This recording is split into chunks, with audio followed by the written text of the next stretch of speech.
ناظرین و سامعین آداب۔ اردو تلفظ کی بہتری کے سلسلے میں آج ہم ایک اور اہم لفظ قوس و قزح پر بات کریں گے۔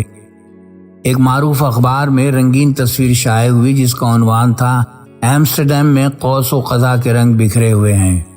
آپ نے اکثر سنا اور پڑھا ہوگا کہ اکثریت بلا وجہ واو کا استعمال اتنی شدت سے کرتی ہے کہ بیچارہ واو بھی سوچتا ہوگا یہ مجھے ہر اس جگہ کیوں شامل کر دیتے ہیں جہاں مجھے جانے کی اجازت ہی نہیں، جیسے بلند و بانگ، چاق و چوبند اور اب قوس و قزح۔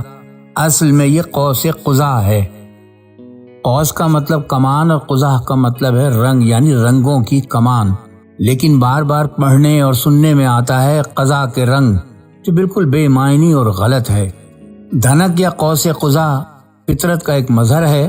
سورج کی شعاعیں جب بارش کے باریک قطروں میں سے گزرتی ہیں تو یہ پھٹ کر 7 رنگوں میں بدل جاتی ہیں اور یوں آسمان کے اوپر ایک 7 رنگی کمان یا دھنک بن جاتی ہے۔